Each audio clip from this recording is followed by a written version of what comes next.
Welcome back to the Dinesh D'Souza Show. I'm Kyle Seraphin, guest hosting for the last day on this Friday. I hope you had a wonderful 4th of July. I hope that you celebrated America's birthday, her 248th, in style, with explosions and with the cheers of children. Today, we're going to get a little bit serious, and we're going to be talking about something that involves the hard work in front of us. I've brought you, I hope, a lot of hope about what is in front of us, about the way that the arc is moving towards justice and towards a better outcome, especially in the last couple of weeks. A lot of reasons to be hopeful. The hard work is going to be addressing some really difficult questions. One of those questions is, are we looking at treason? Have we been sold out by our own government? And are the things they're doing intentional? My guest is Ryan Matta. He runs a podcast, and he also is the former producer of my podcast, a guy who found a passion with what is going on at the American border.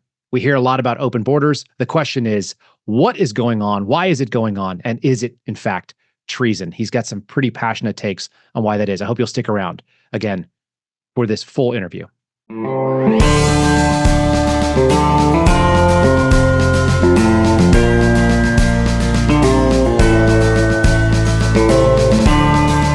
America needs this voice. The times are crazy. In a time of confusion, division, and lies, we need a brave voice of reason, understanding, and truth. This is the Dinesh D'Souza podcast. All right, folks. My guest today is Ryan Matta. Now, some of the people that are on this program, you've heard their name before. They've got some sort of national prominence. Ryan runs a podcast on a daily basis with LFA TV over on Rumble. He's a regular guy like me. We shop at regular grocery stores. We put our pants on one leg at a time. We've had regular jobs. We've out there and waited tables. We've worked in factories. And so I wanted to tell the story from the perspective of a regular guy who has seen what is going on in the world and then ended up sleeping on the ground with junkies to make a documentary, seeing some of the worst that America has to offer. Ryan, thanks so much for joining me today. Hey, it's an honor to be here, brother. Thanks for having me. So we're going to talk about this. Let's talk a little bit about your background, who you are as a person, sort of that, like I said, that regular guy attitude that you and I bring to this space. And then we're going to get into why in the world you were sleeping on the ground in Philly or in Los Angeles and trying to avoid needles on the ground. Oh man, it's a long story, but we'll take it back. When I was younger, I was riding my Harley to my son's mom's house. She was pregnant, and I rode it there, and I felt my son kick in her stomach for the first time. And that was the last night I drove my Harley. I knew I couldn't risk leaving my son without a father like I grew up. So that was the day I drove that Harley home. I put it up for sale. I went and bought a 4-door car so I could put a car seat in the back of it like a smart parent would. And then from there I started at a factory, man. I was bartending, like you said, and just being young and dumb and no real direction in life. And then when you have a son, or or a child on its way, it completely changes your perspective of reality. So I went and took a job at $10 an hour. It was a temporary job, so it was a major pay cut from bartending. You're making $300 to $400 a night bartending. I went to $10 an hour, but I knew that they had insurance. I knew that they had healthcare, and I knew that they would pay for my school if I stuck it out and worked there. So when I started there as a contract, it was like $10 an hour. I was coming in with all the people that were getting busted in from Flint and Detroit. People were lazy. They had no work ethic, and the only rule was when the plant line shuts down, when you stop making parts, don't stand around.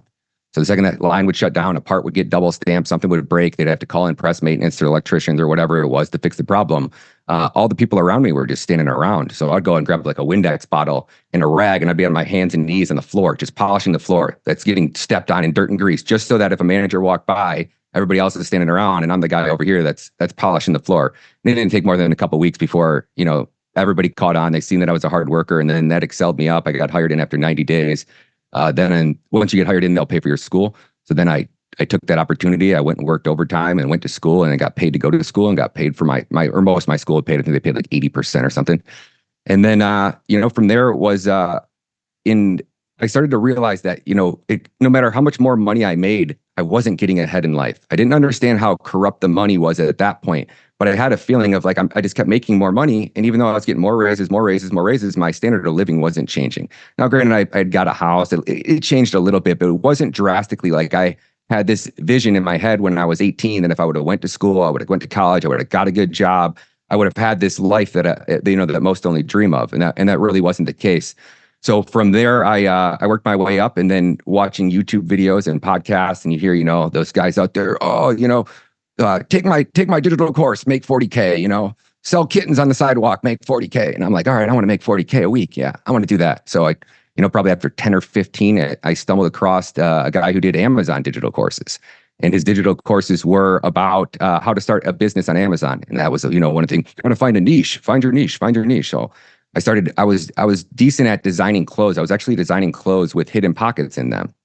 And yeah, and then we're not going to discuss what those hidden pockets are for, I don't think. No, those are for festivals. So that's yeah. When you go into a festival, they make you throw out your chapstick, they make you throw out your cigarettes if they're open, they make you throw out your lighters. So when girls and guys want to go into these festivals, you want to hide you don't want to throw out your pack of cigarettes, you don't want to throw out your chapstick and all your stuff. So you can, obviously they're for other things as well, but you put everything in the pockets. But that was the main selling point for them.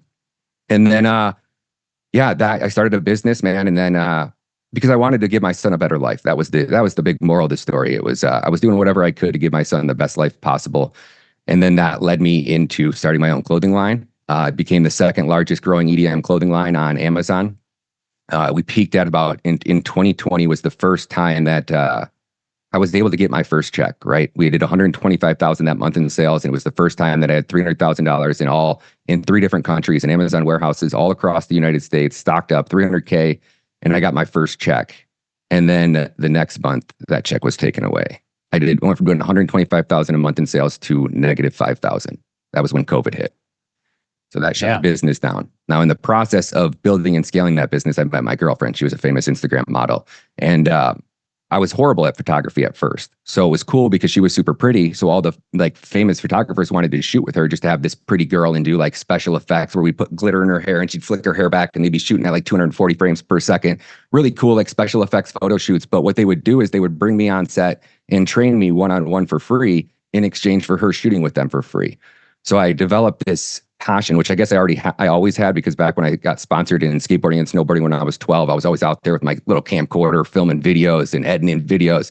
Back then the softwares were lame. You could just cut and splice clips. You could do a little bit of cool things. So I always had a passion for videography and photography. And when I met my girlfriend, I guess redeveloped that passion. And then from there, it was just nonstop creating content until we're here. There's a lot more in there, but I know we're tight on time. So, well, I think the big story here is that there was an American dream that we were sold when we were younger. I've got a couple more years on you, but I was sold the same thing. You go to college, you're going to be successful. You go do this thing, or you work hard, you go get a job. If you show up and you do the right thing, you do right by those in your family, your kids, wife or girlfriend, that you take care of them. And we've been talking this week about the values and when America went off the rails. And it seems like more and more people were kind of awakened, and maybe 2020 was a big time for it, when that sort of bargain was obviously corrupt.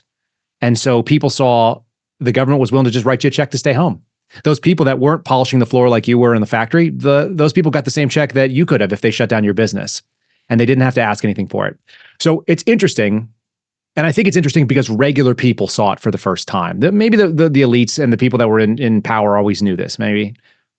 But you and I got to see this. I saw it in my agency, and I'm working at a government agency. You see it as you're out there trying to run a business, doing that kind of American dream where you're trying to get financial independence. So how did that lead? Obviously the passion of being able to do videography. The one thing that people will just hear, and I will personally attest to this, is you are constantly pushing things forward. You are always moving and trying to improve, including that sort of background that they're seeing right now. That's recent in the last 6 months. You're just a worker on this stuff. So how did that end up with you deciding hey, I need to go and expose something? Where did the passion come in specifically about this sort of documentary that you guys are making? Oh man. So that's a great question. It started in 2020. I had started creating content, but I was scaling my girlfriend's pages at the time, right? We were really big into scaling social media, and she taught me everything I basically know about social media algorithms. So I had a big passion for it. I had an understanding of it. And then when COVID hit and things got a little rocky in our relationship, her dad passed away, her brother passed away. She was talking about moving down to live with her sister, his only relative that's still alive. And I understood that, that was important to her and she wanted to go. So in the process, I started making my own videos and I started making my own content. And then that led me into crypto. I was back in 2016 during the, find your niche phases, right? There was a phase in there where YouTube was it, right? So I created a few videos, but I didn't realize that when you had a channel with no subscribers, getting 1,000 views on a video was good, right? But I didn't know that back in the day. I just thought I didn't know anything about it. But I had been making crypto videos at the time. I was teaching people how to mine Ethereum when it was $2.64. Anybody that's watching, Ethereum was like $4,900, right? And I mined thousands of coins. So from that point, I got good at videography. And then I had scaled my YouTube channel up. And in the process of going really hard into crypto and learning about crypto, I learned how corrupt money was, right? But I still wasn't focusing on legacy finance. I was just mainly focusing on crypto. And I went all in on crypto. And then I hit a point where I wasn't losing money, but I wasn't making the, millions that I've seen all of these other YouTubers and all these other guys make. Now, granted, most are fake, but quite a few of them I know personally that were making really, really insane gains. Like throw $1,000 into this project, and next thing you know, you got 5 or 10 million. Like really exponential, insane gains in the crypto space. So in the process of doing that, I started a crypto series called Crypto Exposed. And that's where I started to go through the blockchain, because in crypto, everything's on a blockchain. Every transaction's recorded. You can see everything. I might not know your name, but if you showed me your address on a live stream and I know your crypto wallet address, I can now grab that address and I can go use it and cross-reference the blockchain and see every transaction that you've ever done. That led me to the main top players in the crypto space, like the top crypto influencers were promoting crypto products, getting paid to promote them. And as they're promoting them, their wallet is selling the tokens during their live stream. So I have the timestamp from your live stream. I have the timestamp from the blockchain. And it's very easy for me to show that you were promoting this coin, telling all your millions of subscribers to buy it, while at the same time, your team was selling it in the background. So that led me down that rabbit hole. And in the process of doing that, I exposed BitBoy Crypto. And then he sued me for about $5,000. Well, he sued me. And then it cost me about $5,000 in attorney fees to basically get rid of that cease and desist. I didn't know any better. I'm sure I could have did it for a lot cheaper, but at the time, yeah. What's interesting to me about that is that's the basis of being an investigator, is that you see a problem and then you actually were talking about finding the way to determine whether somebody was being honest or fraudulent. And there's not a ton of places where you can actually see that in real time. And it turns out that crypto is probably one of those few places where that's the advantage, or maybe the disadvantage for them of crypto, is that it's all public. And these people were playing kind of cavalier with the rules. So you're doing investigative, what we would call journalism, is that, I mean, that's essentially what these were. And that actually got a pretty big following because people like hearing about the truth. I think that may have been one of the things where when you realize that people care about the truth, it kind of changes the game for the way that you present things. Man, you couldn't have said it any better, Kyle. That's exactly what happened. Out of all the crypto videos I made, the Crypto Exposed series were instantly going viral. I was getting maybe 2, 4, or 5,000 on a video, and I went to getting 20,000 almost instantly with no signs of slowing down. Those things were going crazy viral. And you're right, people loved it, and they loved the truth, and that's what I was trying to expose. And I made the mistake then, and I want to give your audience the warning. And I've told you this before, right? When you go to take a shot at somebody's idol, don't miss, right? These people that watch these YouTubers and watch these celebrities, these conservative journalists, they build a relationship with them online, and they have this persona and this idea that this person's a good person and they're on their side and they would never screw them over or do anything wrong. So if you're going to take a shot at them, don't miss, because if you don't miss, what happened was more people got mad at me saying that I was trying to crash the price of that coin so I could profit from shorting it or whatever, when in reality, it had nothing to do with it. I mean, the guy was robbing you guys blind, but I was the one, I'm the messenger, so I got killed. And I learned a very valuable lesson that day, that if you're going to take a shot at some of these famous people, don't miss. That's kind of a hard thing for a lot of people to do, because in 2020, which is kind of that time when you had to start pivoting gears, there was this undermining of institutions. And so we lost faith in government. We lost faith in the medical industry, pharmaceutical industry, finance, law enforcement. I mean, the list goes on and on of the things. Even the churches were sort of degrading themselves and sort of bowing at the altar of COVID. And as all of those sort of changes happened, people had two choices. And I think you actually chose the third choice, which is why I find you such an interesting guy. Some people decided question everything. I'm in that camp, the skeptics. We don't take anything on faith value. Whatever you say, I'm going to punch a hole in it because that's what I do, because I don't trust anybody. And that's a good place for an investigator. And then the second thing is people said, whatever I want to believe is what I'm going to believe. Now I just make my own as I go. And if it wants to be, whether it be a conservative influencer type or whether it be, a mainstream media figure or anything else, whatever I choose to believe is good. And you kind of went down the middle between them because you kind of adopt from both of those. You have some hard beliefs of things that you actually believe are pretty faithful. And for folks who don't know, Ryan and I always have this joke internally about everything is the CIA. It turns out it's correct, except when it's not the CIA. So it's a good little thing to play with. But you also have a lot of that skepticism, and you actually do have a lot of this sort of investigative mentality, whether it be about crypto or anything else. And something tweaked a passion that I'm curious, because I know this led to you sleeping on the streets and trying to share truth that is very uncomfortable for most Americans and is not everybody's daily reality. So how do you kind of step into the space of, this is what's really getting me revved up, especially in the light of, like, your kid is going to inherit this country one day too? You know, it's an interesting story because I wasn't big into politics. I was never a Trumper. I would have crypto live streams and people would start talking about Biden or Trump, and I would literally I would order them to stop. If they didn't stop, I would either ban them or I would shut down my live stream, because I used to do long streams. So if it was 3 or 4 hours, people start going off the rails. I'm just like, screw it, I'm done. So that's how anti-politics I was. And now I'm this big Trump guy, right? It was the FTX collapse. So at the time, during the FTX collapse, I personally made $17,000 shorting the coin. And my entire audience did. I mean, we had hundreds of people watching those streams. And for like 2 weeks, we were talking about FTX collapsing, XTF collapsing, and it kept getting worse and worse and worse. And all the writing was on the walls. So then when the exchange finally collapsed, I was able to step back and go, wow. Now by this time, I had actually made friends with the guy who sued me, BitBoy. He's this mega, he's got 1.5 or 1.7 million followers over on YouTube, massive audience. So when this went down, he was actually one of the ones who almost like stepped onto our side, seeing the writing on the walls, and started to expose these guys. And then when he started exposing them, he started to get the attention that I was getting, like those views. And you know, when you're a YouTuber and a creator and you start putting out certain types of content, it starts going, you're like, okay, I only got a couple weeks. I'm going to double down on this. I'm going to go hard on it. So he did. So he ended up flying to the Bahamas. So while CNN and MSNBC are down in the Bahamas telling us that Sam Bankman-Fried's just a kid, BitBoy's over here sitting down with I don't know if they call it their president. This guy ran for like whatever the highest office in the Bahamas is, and BitBoy was sitting down. He lost. But he was telling BitBoy this story about how Sam Bankman-Fried was about to get carbon credits. The World Economic Forum, whatever elite fashion, was going to distribute these carbon credits. Each country was going to get a certain amount of carbon credits. Well, because the Bahamas doesn't produce and they don't have factories and all the crazy stuff like that, they don't need them. So then they can then lease them or sell them.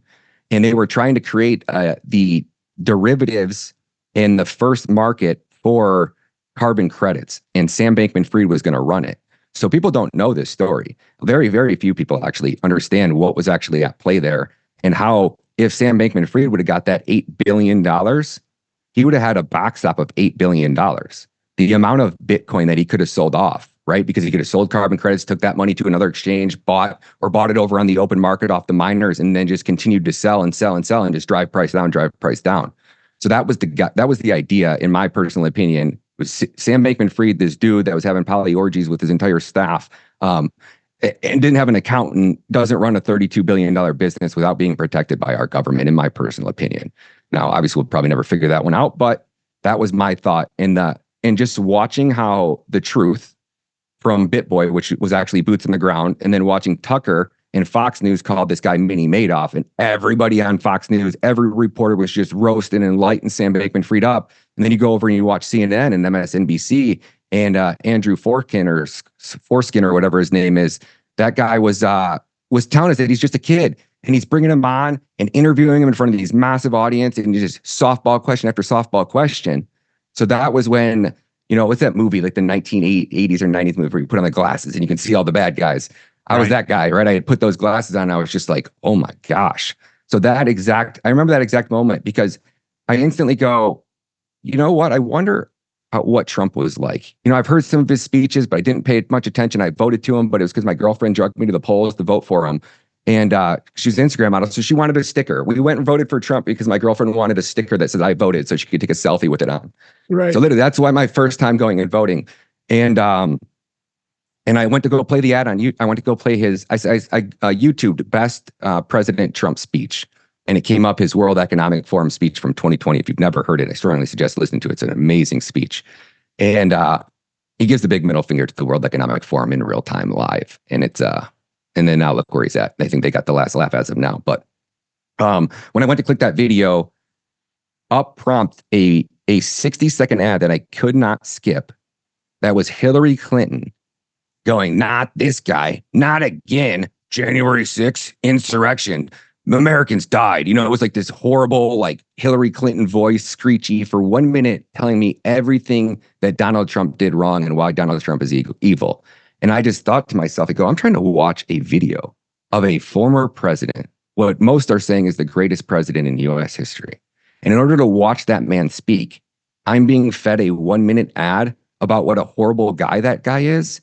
I was just like, the odds of that ad being on that video at that time, it just didn't make sense. It felt like it was purposely put there, strategically placed there by somebody who wants me to not like Trump. And then once you get, I guess, you just get that taste of truth and you see something's not there and you want to learn more about it, you just start digging. So that's when I started digging into Trump's accomplishments during his administration.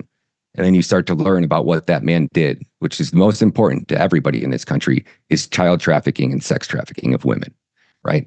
That man has done more to save children and women than any other president. I would go as far as saying that of every single president combined, President Trump has saved more children's lives and more females from being sold off into sex trafficking than every other president combined. Whether you love or hate the guy, that should be the most important thing on your mind. That there are right now, and we can get into this too, Kyle, and I don't even know if I can say it on your podcast, but right now, the first 85,000 children that came over by 2022 under the Biden administration, the first 85,000 are lost. Our government openly admitted in congressional testimony that they have no idea where these children are. We had congressional hearings about it. That was back in like early 2023. It's now 2024. And our government's allowed the Biden administration to take in another 353,753 children into this country, totaling 438,753. Children have came across that border, 353,000 after they lost the first 85,000. So, that was the story we first heard about on your show, Kyle. We were filming that interview with Carlos Arellano, and you brought this random dude in. He looks a little scruffy, and I was just like, man, like I didn't expect that guy's story to be what it was. And neither of us thought that it was going to be we were like, well, I don't even know if this is going to be very good. Now, folks, you probably just heard a change in the tenor of the way that Ryan's talking because this has become a passion of yours. You have gotten involved with whistleblowers from DHS. You have spent significant amount of time and money going down to the border, being there on your own, being there as part of rallies. This has become sort of like a crusade in some ways for you. Would that be accurate? Yes, sir, Kyle. Couldn't put it any better, my friend. So we're going to talk about the crusade and then how that leads to you being on the ground. I'm going to get to this because I want to know. I haven't actually even heard all the details of you sleeping on the ground in Skid Row or going out to Philadelphia and seeing some of the wild stuff out there trolling around in Detroit. So we're going to do that in just a second. First, folks, we're going to have a quick message and then we're going to get back here with Ryan. So stick around. You might have heard Michael Lindell and MyPillow no longer have the support of their box stores or shopping channels the way they used to. They've been part of this cancel culture, and so they want to pass the savings directly on to you by having a $25 extravaganza. Now, when Mike started MyPillow, it was just a one-product company, just the pillow, but with the help of his dedicated employees, Mike now has hundreds of products, some of which you may not even know about. So to get the word out, I want to invite my viewers and listeners to check out their $25 extravaganza. 2-pack multi-use MyPillows, $25. MyPillow sandals, $25. 6-pack towel sets, $25. Brand new 4-pack dish towels, you guessed it, $25. And for the first time ever, the premium MyPillows with the all-new Giza fabric, just $25. By the way, orders over $75 get free shipping as well. The amazing offer won't last long, so act now. Call 800-876-0227. The number again, 800-876-0227, or go to mypillow.com. Make sure to use the promo code. It's DINESH, Dinesh. Sales of oil have historically been predominantly in U.S. dollars. Recently, oil producers such as Saudi Arabia have been exploring options for sales in other currencies. Oil sales in other currencies would lessen the demand for the U.S. dollar. Are you tracking? So we ask you this. If there's less demand for the U.S. dollar, what happens to that U.S. dollar? This is one of the reasons why you should consider Birch Gold and why they are a valuable resource if you want to protect your investments and your assets. For over 20 years, Birch Gold Group has helped thousands, tens of thousands of Americans protecting their savings by converting an IRA or a 401k into an IRA in physical gold. To learn more, you can text Dinesh to 989898. and then claim your free, no obligation info kit on gold. Birch Gold has earned the trust of their customers with an education-first approach. They have thousands of happy customers and countless 5-star reviews. You can protect your savings with gold before that dollar plunges any further. Text Dinesh to 989898 today. We are back with Ryan Matta. He's a new documentary film that's going to be coming out very shortly. He has a podcast on LFA TV over on Rumble. If you're watching us on Rumble, make sure you guys are following over there. And we're talking about when a personal passion, when an interest in the truth becomes a crusade. We were just talking about the lost children of the Biden administration. Some of these numbers may be familiar with you. Some of these are probably going to be a little bit shocking. 85,000 children have been admitted to be lost by our federal government. That means that they were taken into federal custody, and then the government doesn't know where they went. They delivered them to somebody, and they're gone. You've just mentioned that there are more, totaling upwards of 400,000. Let's talk about the personal thoughts that you had on that, and then what are the actions that you kind of went along with once you realized that this is a real problem? Yeah, we can start there with the crusade, Kyle. And I think it was actually, honestly, the day I met you, the day I had brought you on my podcast for that interview, and I was sitting there with an FBI agent. And at the time, I had the highest, the most respect for the FBI. I thought you guys were like superheroes out there. And I was sitting here with a superhero on my show, and you were open with me, and you were giving me honest information. And I built a relationship and a connection with you. And then I think it was that same day, I think at the time I was still monetized on YouTube. I had 3 YouTube channels. I was doing about 30 million views every 30 days on YouTube. And then, 5 or 10 million on Instagram and all these other platforms. And I remember sending you a text saying, I'll shut all this down right now to produce your podcast. And I just knew that you had a gift that I didn't have. And the mission was to take down this government, right? That was the crusade, was expose how corrupt this government is. And I thought that you could do it so much better than I could, right? If we could just pump out as much content.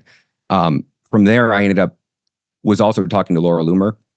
I was just getting into the political stuff. I had been contacted by LFA TV to come down and film for them at CPAC. So at the time I had I'd spent like $5,000 to rent a really nice Airbnb. I was going to fly down to Florida, and I was going to sit there and spend about 4 or 5 days with Laura and film a mini docu-series on her book. But it wasn't like a documentary. It was just about her story. We're going to do it in chapters. She had a really interesting story. And I was also going down to film a music video for 4G Auto Blow. That was the People's Reverend. If you guys want to see it, it's over on YouTube. And he was also he was in the Police State. He did the final trailer theme there. So definitely a tie-in on that. Laura's story is mostly, I feel like, interesting just because of the amount of censorship that she experienced, which was at the hands, not just of these big tech companies, but also federal government got involved, which we know because of Twitter files and some of the other stuff. So this is a big attack on people who just have an alternative look, either at the same facts or they have novel facts that are inconvenient, what we call malinformation in the government space, which is a really kind of silly and gross term. In any case, carry on. So you've met these people, you're kind of getting plugged into this space there. And obviously that's a long ways from being on a factory floor with a bottle of Windex. Very much, very much. And, that it was that point that it was just by the grace of God, right? Divine intervention. And I'm a huge believer in it. God, sometimes it's the thing you wanted the most that never happened was the greatest thing that never happened, right? And Absolutely. It's divine intervention. So randomly, I had met Heather Mullen the same way I'd met you at a Twitter space. Actually, I think I met you in Heather Mullen's Twitter spaces, or Phenoms, or one of them crazy ones. But so I had, how do I want to say this? I had went on a journey just to meet people and network, right? And then I had met Heather. Heather, I was like, oh, hey, have you ever been to CPAC? And I'm like, no, never been. She's like, oh, it's the biggest political thing. It's like the place to be. Everybody's going to be there. Like, you should come with me. So I was like, okay, yeah, I'll come. And then in the process of sending her a few videos I edited, she's like, oh my gosh, you should contact LFA and see if you can do some stuff for them. So she put me in contact with Jeremy, and Jeremy's like, yeah, I'll pay for your hotel if you want to come and be like our man on the street videographer. Go around with Heather and you guys can just do man on the street interviews. I was like, oh, perfect, man. It's so easy. I was going to go there anyways. I wanted to go. You guys going to pay me to go. By the grace of God, one of the girls that was supposed to do the 4 p.m. show called. She didn't just call into work. I mean, called off to an event after somebody bought plane tickets and everything. So Jeremy was pretty upset about it. And I did my show at 4 p.m. I went and watched the Trump speech, I think at like 6 to 7 p.m. At 6:49, I got an email. I saw an email come across my screen, and it was like an alert from YouTube telling me that they had demonetized my channel. So I instantly opened my phone and I started deleting videos, right? Because I'd seen that I was getting hit with copyright strikes. I was getting in trouble. So I was like, oh, I don't know what was in my old live streams. I'm just going to delete them all. So by the Trump speech ended at 7. By 7:15, Jeremy had offered me a job on LFA TV. I wasn't even demonetized on YouTube for more than maybe 30 minutes before I had already had a next source of income, which was critically important at this point in my life. Not that I didn't have money saved up in Bitcoin and crypto and other things, but I really try not to touch that. So, yeah, and that's well, and one of the things that's really interesting, because we just talked to Ron Coleman on Wednesday, so we're talking about God's hand in the world, being able to see this sort of thing. In the Christian world, we call it providence. This is the actual like exposure, and this is the white pill that I continue to see. This is my third episode talking about it here on Dinesh's show. I think that things are swinging in a way, and for those of you who have not experienced these moments where everything should have gone wrong and they all went off the rails, but you're still standing, and you're still not just standing, but you're thriving, and or you're in the fight. And I've compared it, and I think you've probably heard me say this before, but a lot of times it feels like you're holding a pocket knife and you're going to fight Godzilla, but you're going to make him bleed. And so these are those moments where you're not well suited for the place, at least not by your background, maybe not by what your training was, maybe not by your own expectations. You just never wanted it. It didn't appear to be something that you were being called to do, and yet you're thrust into it. And so it doesn't matter whether you're a guy who used to be working for the FBI, or a guy who used to be a local cop, or used to be a guy who was working on a Ford factory plant. If you're called into step into the space of truth and push that forward, the answer's got to be yes. And then the ride gets really wild. Wild, man. And you're in the wild ride right now. Let's talk about some of the things you've done as you've kind of, you got offered that position. So you do this daily podcast now, but that led you to a bunch of different people, some of whom have dragged you down to the border in Texas, which is a long ways from home for you. And then somehow you ended up deciding that you were going to expose something even deeper and uglier about what's going on in this country. So let's kind of talk that through, if you will. So again, divine intervention, Kyle. How many people do you say send you random links? The videos they post, their stuff, I mean, on a daily basis. Hundreds, yeah. Right? So even when I send you, I'm sure you don't watch all the videos I send you. I probably don't watch all the ones that you send me. So George Hill sends me a link. And he's like, oh, I just did an interview. My first interview, check it out. And I thought it was George actually was working with you guys to produce his own podcast. I thought he was going to be the next expendable to start his own show. So, okay, and just for background, George Hill is a former FBI supervisory intelligence analyst. He was a whistleblower in front of Congress, spoke to Jim Jordan's committee, and gave at least video testimony to the weaponization. So George Hill is a guy that kind of runs in my circle, but not necessarily a household name at this point per se. So he sends a video over to you. Sorry, I just want to make sure people know who we're talking about. Great. No, very good. And he sends that video over, and I happen to open it. And then it was him on somebody else's podcast, but he was one of the main guests, I would say. He was going to be interviewing and asking questions to the guest, and the guest was JJ Carroll.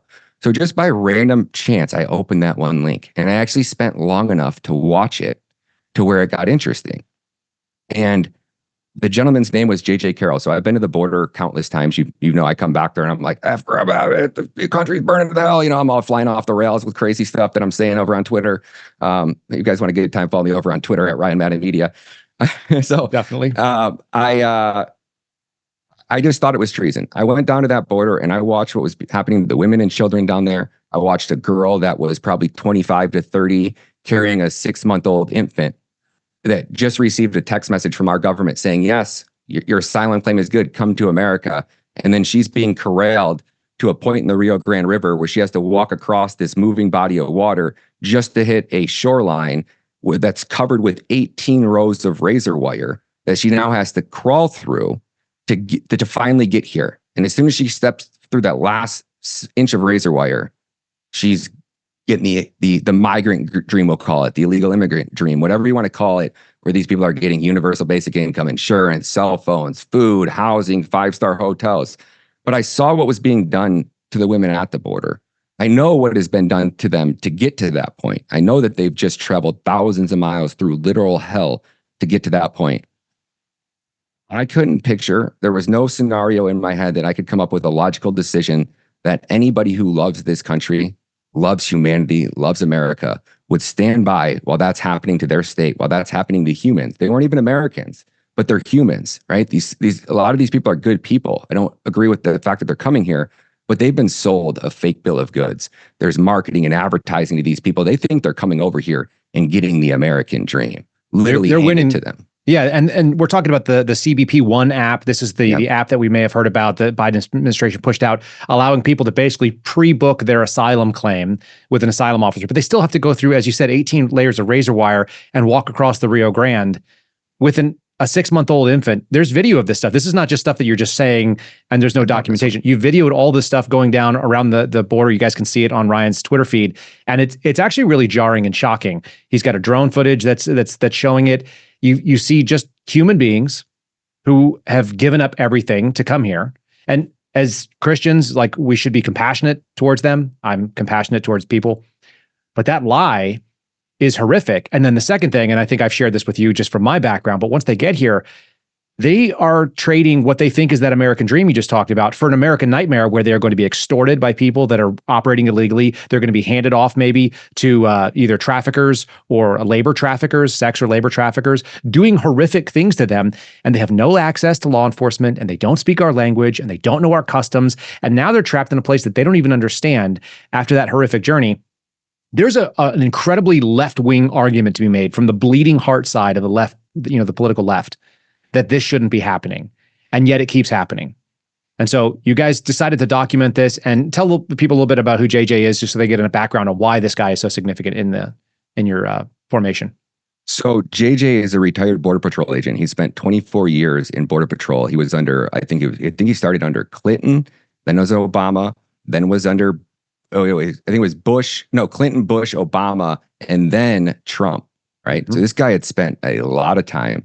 And he was the very first person who was saying it how I was saying it. Not exactly how I was saying it, but in a more professional, articulate way. He was articulating that our government is committing treason, that this was planned, that this is a very well coordinated attack on America, and the people that are doing it hate our country. And he used the example of when you take off the glasses of the people running this country love America and they want to do what's best for us and what's best for Americans, and then you put on the glasses of I hate America and I don't care about any of my citizens. They can pound sand. Everything starts to make sense. When I heard that, I was like, this is my guy, right? Just like I reached out to you almost immediately after I got his number from George, sent him a text message and just said, hey, if you're ever interested in going to the border, I'd go down there with you. I'll be your professional videographer for free. I'll give you copies to all the raw footage. You can distribute it how you want. Maybe if you could get us onto a helicopter, because that's one of the things I've been dying to do, is just get some footage of actually being in one of the Border Patrol helicopters and cruising around the border. And then I just, Hail Mary'd out there. I say, hey, if you ever want to make a documentary, let me know. I'd be interested. And he goes, what are you doing in 30 minutes? And he calls me up. He said, what do you have in mind? And I'm like, and I just pitched him this idea that I had just maybe had 5 minutes to think about in my head.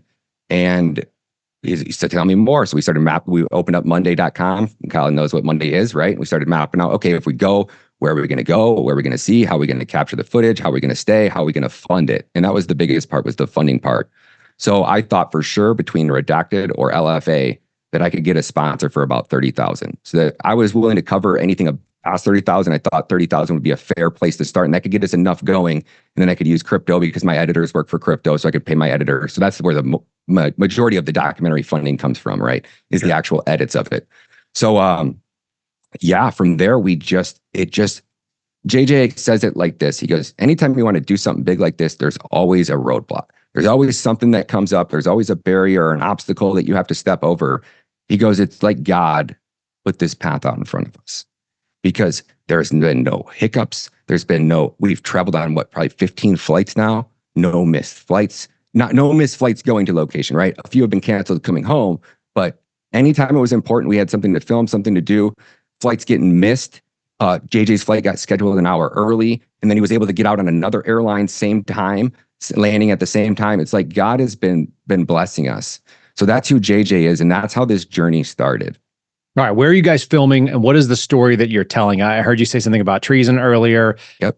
That is a very specific legal definition. If we had broadened ourselves to sort of the colloquial version of that, we're talking about people that are undermining America. And I think that goes very well with what I talked about with Mike Howell, that you see people that actually hate this country. There are some mechanisms that you can fight in the lawfare realm. We talked to Ron Coleman about the same sort of thing, that these people don't have the same values, so they don't care about what most Americans, even from 20, 30 years ago, cared about. The way I grew up, 90% of people were raised in the 80s with a faith tradition, and that's not something that is happening right now. These people have whatever that woke Marxist smoothie is of values that don't seem to make any sense to me. And so now we're in this place where you guys are asking a question: where are you telling the story from? Because that was the thing. Like, you started telling me, you're like, hey, I'm in Philadelphia. Like, I'm hanging out with crackheads, or I'm hanging out with people that are meth addicts. And I was like, what are you doing, Ryan? Why are you doing this? This is a departure from the nice studio that you built for yourself. You're like, I can't park in a handicap spot, but you can shoot up trank into your neck in front of cops and take a poop and play with yourself naked in a parking lot. And you're like, oh, well, something about don't do heroin. I'm like, oh, don't knock till you try it. That's right. Well, and we are living in a time where people are seeing this double standard, that conservatives are being arrested and thrown in jail and maybe even imprisoned. Some of them are definitely being imprisoned for serious amounts of time for praying outside of an abortion clinic and singing hymns. And then we've got this bizarre moment where, whether it be in Austin, Texas, or Philadelphia, or Detroit, or Baltimore, or Washington, D.C., or Los Angeles, San Francisco, people are doing sex acts in front of children, in front of cops, in places that, like, in a roadway. And nobody seems to be doing anything about it. Like, we're prioritizing the wrong thing. So what are the locations you guys went out there to go see this stuff for all this wild kind of things we've been talking about? You know, I've learned a lot from you, Kyle, and you always are. Whenever I tell you something's happening, you want the evidence, you want the proof, you want details, you want more information, you want a second, a third, or a fourth source to confirm it. So we've watched the left change terminology. Just an example would be Fauci and gain of function, right? The world's leading biologist changed the definition of gain of function after he committed gain of function, so that he could then claim that he didn't perjure himself and that he didn't do gain of function. So we've seen this multiple times play out. And we're getting to a point where a lot of people, Trump, the mainstream media, a lot of conservatives, Eli Crane, right, Marjorie Taylor Greene, saying the word treason.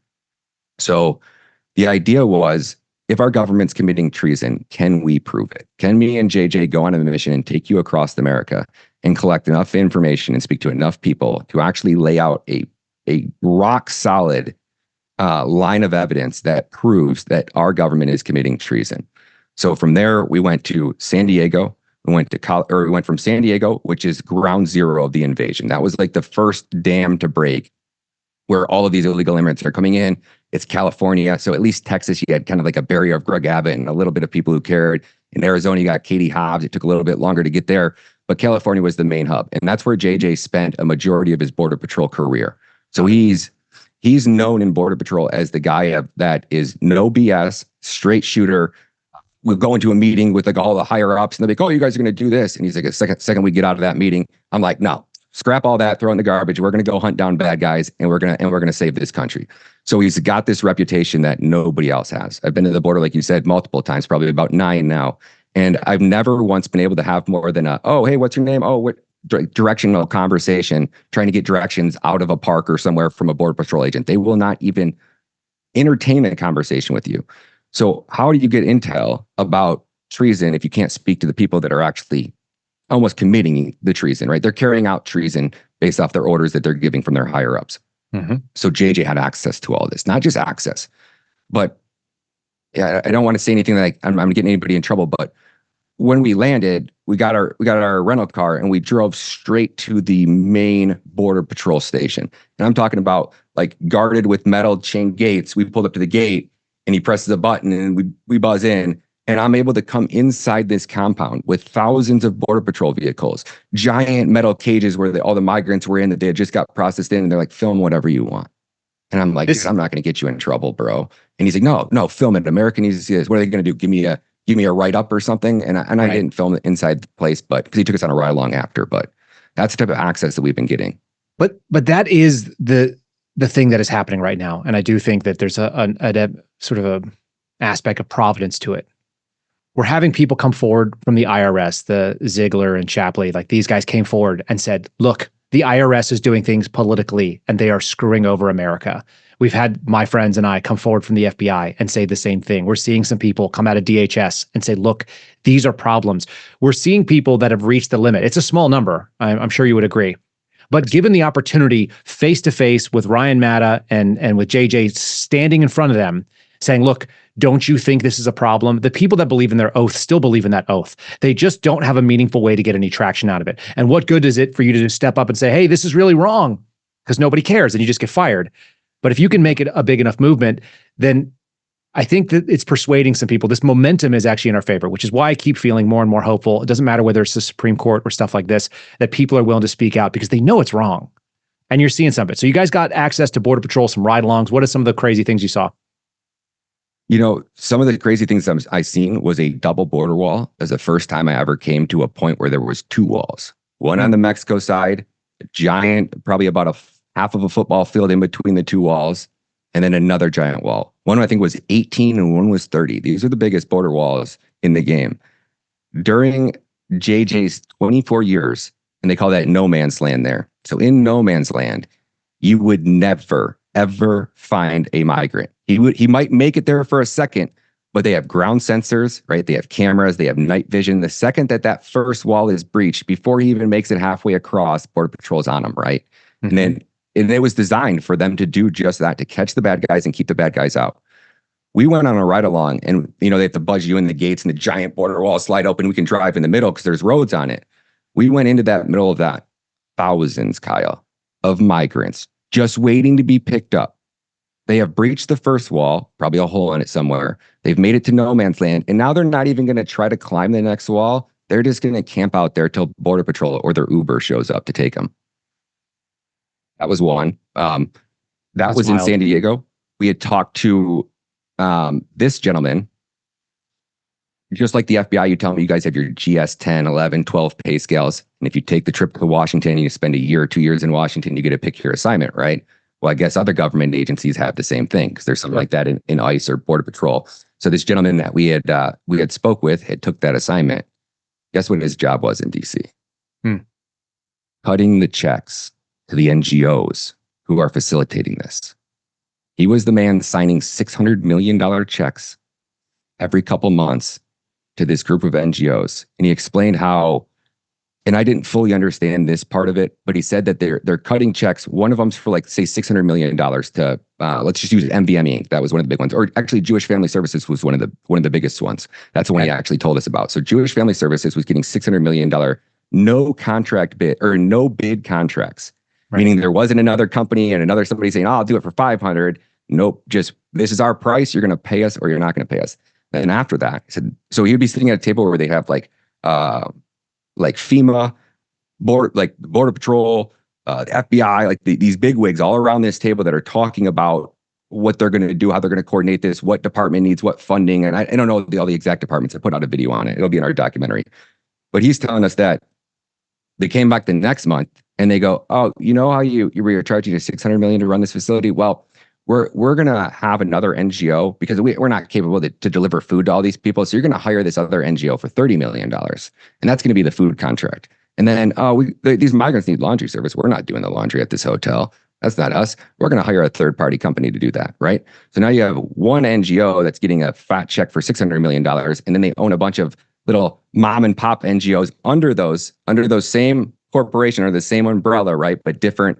It's almost like they have a bunch of NGO shell companies. They have one big one at the top and they have a bunch of little ones that branch out. And that's the part I haven't really cracked into. We have FOIAs out right now that we're trying to get more information and see how that all plays out. But from what he told us, he was under the assumption that even though he's writing it out to Jewish Family Services, Lutheran Family Services, he's saying that it's all going basically towards the same bank account from what he told us. Now, I don't know. I would like to hear more. I'd like to see more proof on that. But the idea is that we're cutting these checks. They're no contract checks. They're millions of dollars. We're definitely cutting them for, because Carlos confirmed this. Carlos is like, yep, there's a check for the laundry service. There's a company that does this. There's a company that does this. They're all separate companies. All of this comes under this unfalsifiable premise that if you just give us enough money and power that we can solve the problem. And if the problem's not getting solved, it's your fault because you just haven't given us enough money or power. And that's something that anybody who sits around government long enough, anybody who follows what leftist ideology says, this is the normal thing. This is what Margaret Thatcher called OPM, other people's money. At some point in time, we're going to run out of it. It turns out they're just taking it out of that American dream that you were talking about earlier. That cheapening of the experience, doing the right thing and not getting the right result, is because everything gets more expensive. and we're paying for everybody else's stuff. And so, in any case, you guys have some evidence of that. What are the wildest things that you've seen, like the urban rot that grew out of? Because I get that there's going to be probably a deep game in the financial aspect of digging into this stuff. Yep. But some of the results of it are pretty obvious in the places that you guys have gone and filmed, whether it be Skid Row or otherwise. So from there, we went to Chicago, right? And when we were in Chicago, JJ had contacted out. So this is how we do these operations. Like, I'm the guy that's booking the flights, doing everything. JJ's trying to make contact and sources, right? So when we land, I got the camera gear. He's communicating to the guests. So we land in Chicago, and he's coordinated with 3 of the largest gang members. Like, these are top OG gangsters. If you remember, Larry Hoover back in the day got busted with like $100 million. Right under him was Don Dirk. He was the king of the disciples. So he has done his 21 years in prison. He's out now, and he kind of helps try to get younger kids off the streets. So we had met with these gang members, and what was cool about being in Chicago, I thought I was going to be the white guy in Chicago, like I used to be the white guy in Detroit, right? Everybody looks at you like, what's this white guy doing here? You're going to the casino, you're buying prostitutes, or you're getting drugs. You just stand out. I walked into Chicago expecting to be that same feeling, and I felt like they looked at me and seen I was white, and I wasn't a migrant, I wasn't a Venezuelan, and they welcomed me with open arms. I felt safer. Granted, we had the blessing from some pretty powerful gangsters that were saying that we're off limits and we were safe to be down there. But I watched a city that they don't need a handout, right? None of the Black citizens there want a handout. They just want a hand up. They need such little.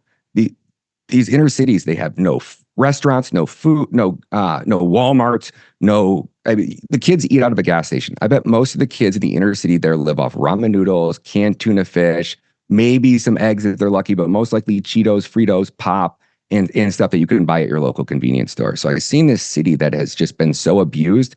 We had found a location where they have heating and cooling buses all throughout the city of Chicago, right? And these are giant 47-person, top of the line, nice Mercedes buses, right? These are giant white tour buses, basically. Okay. And they are parked on the street of Chicago, probably about 15 of them on this one block.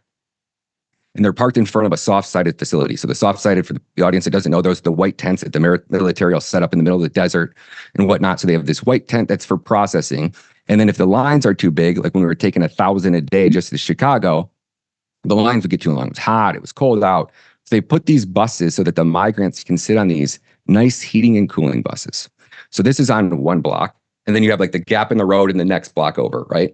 That next block over is a homeless encampment where we have American veterans that are homeless and sleeping on the streets. We went in there to interview a couple of them, and we heard the story that this winter it got down to 5 below out.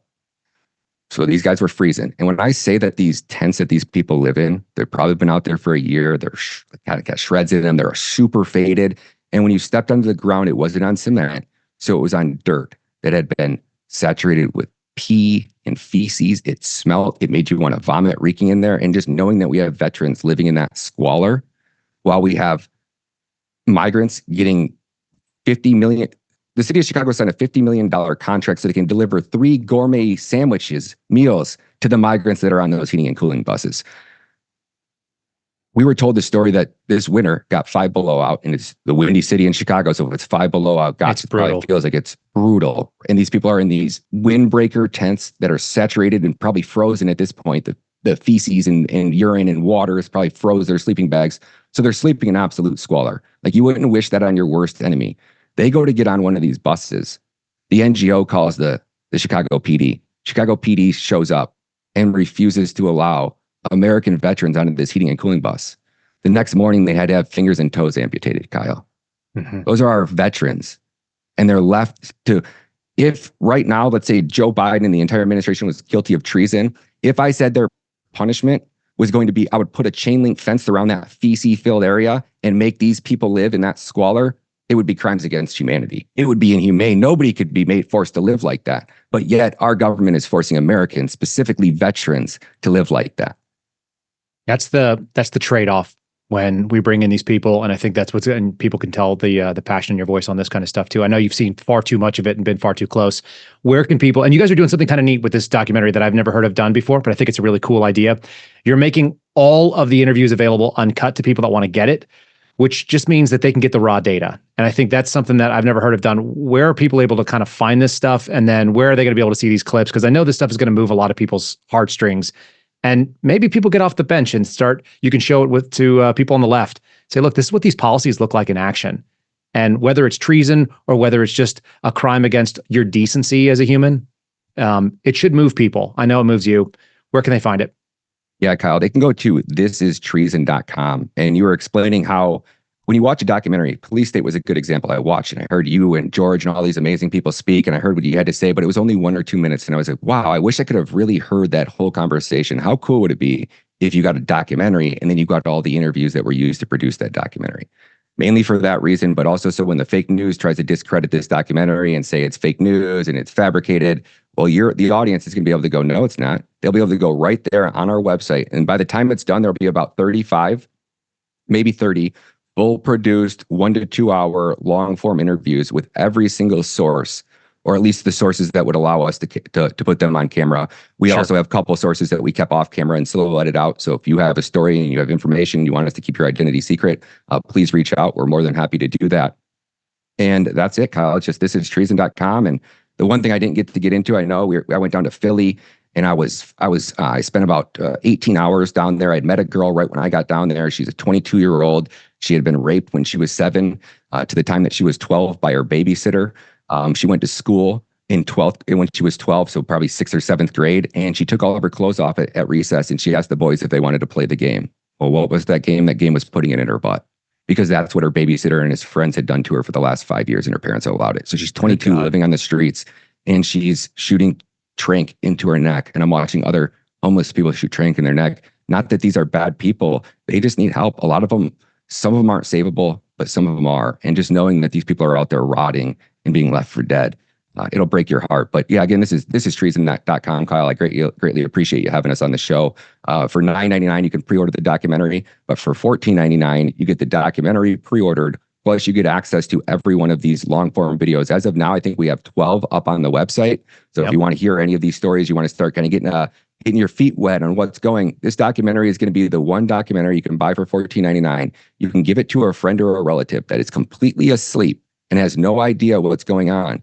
And we're going to hit you in 90 minutes, Kyle, with all of this that we talked about, but it's going to be hard. It's going to be raw. I'm not trying to give you a PhD. I'm not trying to long form explain everything to you. I'm just trying to give you enough of the highlights for you to understand what's happening. And if you choose to go watch the long form interviews, they're on the website. You can learn everything that we've learned along this journey. I'm going to give that idea to Dinesh too, because I love the idea of being able to access that. And I think that not only is it a good revenue stream, but it also is, like you said, it combats that sort of mainstream media narrative. Ryan, I really appreciate you jumping on with me today. I hope you had a lovely 4th. I hope you have a great weekend, and you guys be safe as you're out there doing some of these wild things, because this is what it takes. It takes a guy just basically leaving the comfort of all the things you know and stepping into a place where you're a foreign animal. And I appreciate you doing it. It's been fun. And I look forward to seeing that work at the end of it, bud. Honored to be on your show, Kyle. Thanks for having me, buddy. All right, folks. Yeah. Follow Ryan at Ryan Matta Media on Twitter if you guys want to see some of these clips as well. As you can tell, that information and that story and being able to tell that story in a compelling way is something that is moving my friend Ryan in a way that I hope you will also feel. If you guys want to support that project, you know where to do it. Most importantly, what I want you to be encouraged by is that there are people out there, whether they be Ryan, whether they be Ron Coleman, whether they be Mike Howell, that are doing what I said. They are doing America. They are looking at the word America, not just as a country or a place, as a location. They are considering America as an action verb. And they are trying to make it the place that they want their children to grow up in, their grandchildren to grow up in. I hope many of you are doing the same thing. I hope you guys enjoyed our week together. You can expect to see Dinesh next week. He is going to be back, probably very jet lagged, but he will be back. Thanks for letting me take the keys to the Mercedes and drive around a little bit. I've had a lot of fun with it. I hope you guys learned something. I hope that you enjoyed it too. And if you ever want to join me in the mornings, we go live at 09:30 Eastern time, 5 days a week on rumble.com. You can find me rumble.com/Kyle Seraphin for the Kyle Seraphin Show. Until then, thanks so much for joining us this week. God bless you. God bless America. And I will see you guys again the next time Dinesh decides to take a wild trip around the world. Subscribe to the Dinesh D'Souza podcast on Apple, Google, and Spotify, or watch on Rumble, YouTube, and SalemNow.com.